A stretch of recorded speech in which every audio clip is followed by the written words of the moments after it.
babe, think of somebody famous. The Apostle Paul. Okay. Alexa, play Akinator. Hi, I'm Akinator. I can read your mind. Think of a character. I will try to guess it. Are you ready? Yeah. Is your character a girl? No. Does your character really exist? Yes. Is your character a famous YouTuber? No. No. Did your character die? Yes. Yes. I see. Is your character American? No. Has your character killed humans? Yes. Is your character German? No. Has your character been dead for more than 100 years? Yes. Well, well. Is your character Muslim? No. Is your character in the Bible? Yes. Ha! Is your character one of the bad guys? No. All right. Is your character a writer? Yes. I guess that you are thinking of Apostle Paul. Am I right? Whoa! You are correct. Yes, I guessed right. Do you want to play again? Hey guys, I have Disciple Detective on the table here. Let me explain this game to you guys real quick. This is a card deduction game in which you are going to be trying to figure out which disciples from the New Testament are in your hand, using the information of knowing which disciples are in the other player's hand. Depending upon the number of players in the game, you're going to deal a number of these disciple cards out to each player, removing one of the disciples from the game and leaving 4 in the middle. That way you don't always know which disciples are in the game. Now when you have your disciples, you're going to hold them facing out like this so that you can't see which disciples are in your hand. You'll also receive one of these suspect cards to help you keep track of which disciples are in the game and which ones have already been removed from the game. All the other players are going to be holding their disciples out like this, and it's very important that you be able to see the information that is on the left side of the disciple cards, including these numbers and any icons right here, as well as the names of the disciples right there.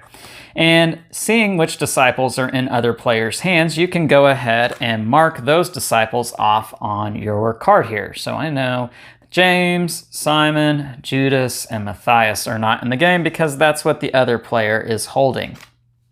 Now on my turn, what I can do is, if I wanted to, I can play with this 30-second sand timer to make it a little more difficult for us. But I have 7 clue tokens to spend throughout the course of the game. If we ever run out of these, the game is over. I can spend 1 clue token to give out a trait. And what that looks like is I can decide if I want to tell the players at the table what cards have any of these particular traits. These are trait icons. And so I might decide to pick this particular trait right here. That's the father trait, meaning we know who this disciple's father is because it's written somewhere in the New Testament. And so if I give that trait, I go around to every player at the table and I touch the cards that have the father trait. And that player can use that information to go ahead and mark whether they have a father or they do not have a father. And so you can see I've already marked this one has a father, that one doesn't, this one does, and this one doesn't. And so that helps me keep track of which disciples have which traits. Now the reason that that is useful is because each player also has one of these reference sheets here that tells you which disciples have traits and which ones don't. Now I do have to be mindful of these quirks over here on this side of the board because these quirks can really mess up these traits. For instance, Thomas here, he's a doubter, and we always touch Thomas's card for clues even if he does not have that trait. So going back to the father trait, even though he does not have the father trait, we would still have to touch his card because he's a doubter, and we always touch his card for clues even if he doesn't have them. So that makes it much more difficult. And again, when I use the give a trait action, I have to spend a clue token. The second thing I could do on my turn is I can order all the other players' hands. And what that looks like is using these numbers here on the tops of the card, I would touch them in numerical order. So 3, 10, 12, 13. Obviously, I wouldn't say the numbers. I would just touch them in numerical order. And that player would then, using that information, they could rearrange their hand to know which card was the lowest number and which one was the highest number. And that would help them narrow down some information using the disciples' number order over here. Now again, the quirks have something to do with that as well. So as you can see, Peter here, he's afraid. And when that hand is ordered, whoever has Peter will always be put last. So you'll touch Peter's card last. James and John, they are the sons of thunder, always wanting to be first. And so you would always touch John's card first and James's card second, even though they're 3 and 4. So that obviously makes things more difficult. And again, I use a clue token whenever I order a player's hand. Now, the third thing that I could do on my turn is if I've narrowed down who I think the disciple is in my hand, I could make a guess at it. And I could say, well, I think this disciple right here is Matthew. And all of the other players at the table would tell me if I am correct or if I'm wrong. And if I'm correct, then we would reveal the card, and sure enough, it's Matthew. And that card would be removed from the game. And if there are any cards still in this stack in the middle, I would take a new one, again, holding it away from me so that I couldn't see it, and the game would continue. Now, if I am correct in guessing, then I earn a clue token back, and that's good. If I am incorrect, then you guessed it, we lose a clue token. And again, if this stack ever runs out, we lose the game. If we're able to guess all the disciples and all the players' hands and all the disciples left over in the stack in the middle, then we win the game. If we run out of any clue tokens, we obviously lose the game. Now, that is the cooperative version of the game. There is a competitive version of the game, and it works very much in the same manner. It's just we obviously are not working together. We're trying to figure out our own disciples first before any of the other players figure out their disciples. In the competitive game, we no longer use these clue tokens. We set them aside. And we are dealt more cards in our hand. In a 2-player game, instead of receiving 4, we're going to receive 7 cards. So that makes it a little more difficult. And I have the same actions. I could choose to have a certain trait be given to me. And so the player to my left would give me any trait that I'd want. So I could say, give me the alias trait. And again, they would touch the cards, the tops of the cards of the different disciples who have the alias trait, keeping in mind the different quirks in the game. I could then, on my next turn or any other turn, I could ask, I want to have my hand ordered. That's the second thing I could do. And so again, they would touch them in numerical order, again, keeping those quirks in mind. The third thing I could do is I could guess a disciple. I could say, well, I think this disciple is James the Less, and they would tell me if I'm right or wrong. If I'm right, they would reveal it. Obviously, I'm not. This is John.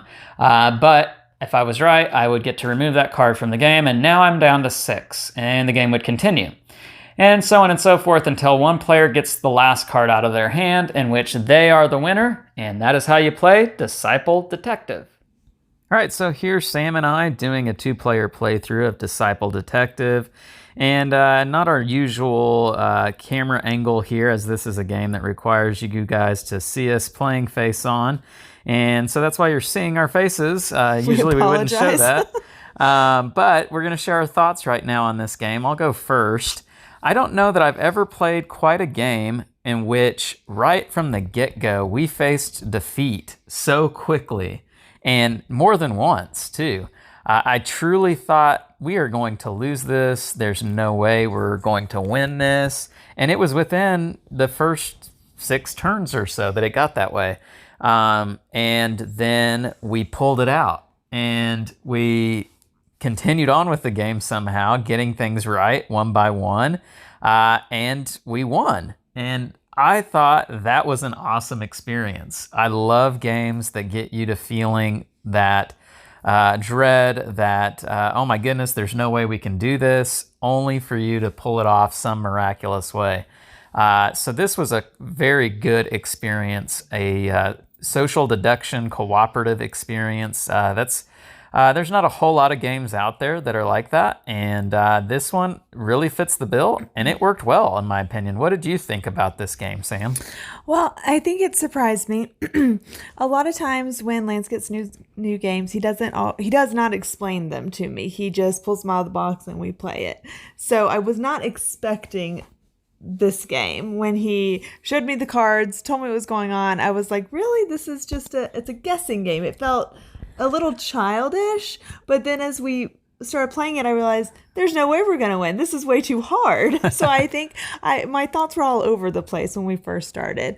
But I did enjoy it. I did like the deduction aspect of it. There was some of the Traits. The traits that I was like, there's no way you're going to figure this out. Oh, the quirks. You're probably talking about the quirks. Yeah, sorry, the quirks. That I thought there's no way you're going to figure this out. But the fact that it is a cooperative game helps a little bit, giving each other not really clues, but just the clues that I give you kind of help to narrow down who I'm looking for.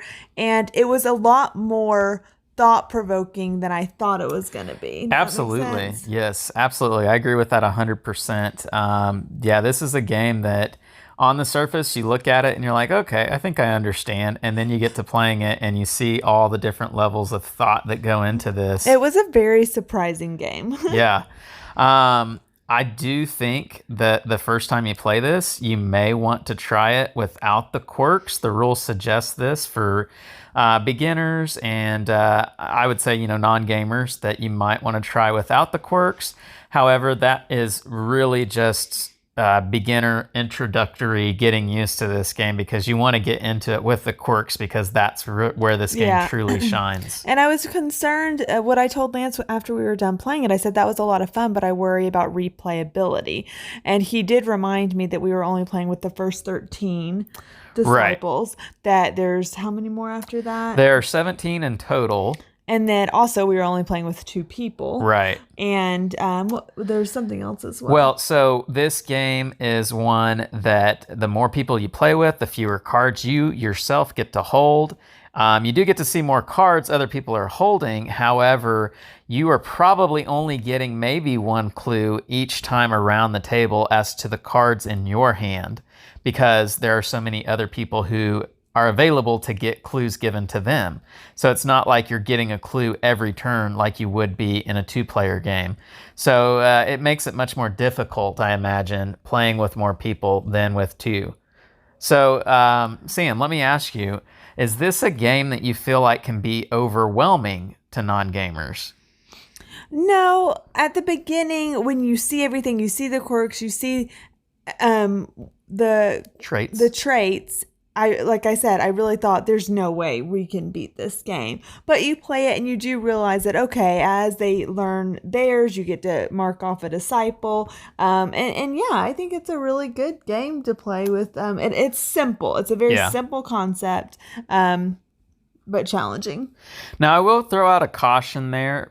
Me as the gamer, I will admit there were a couple of times when I wanted to direct you in telling you what you should do on your turn, to help me figure out some of the cards in my hand. And so there is that propensity to be a quarterback in this game, being a cooperative game, and direct other people on what they should be doing. Now, I will say you can only do that to a certain extent, though. You can't do it every turn, because there's information you're not aware of that you're not allowed to be able to do that. I'm surprised that you even had that thought, because there was never once that I was like, oh, I hope he says this, because I had no idea. Well, there's that time where you get down to it and you can narrow it down between one of like, 2 disciples, and if they just tell me this, then I'll know. Yeah, that's so true. That does happen in this game. I wouldn't say that that's a huge factor by any means. Now, one other thing real quick, I do want to make note that, as you guys probably saw in the rules portion of this video, that this game is cooperative as well as competitive. You can play this competitively against other people. I would recommend playing when you're playing with non-gamers, only doing the cooperative until you really kind of get to know this game, and then easing your way into the competitive side of this game. And that's really just because you want to make sure that your non-gamers really understand how this game works and the kind of thinking that it takes to do well in this game. All right, so let's get into our ratings. Sam, scale of 1 to 10, love to hate. What do you give this game? I think I'd give it a 7.1. Okay, solid score. I think I would give this game probably a 7.6. I think it's a really good game. It's unique. There's not a whole lot of games out there like it. I love the theme. I love the art. I think there's a lot to like about this game. It's one that I want to keep getting back to the table time and again.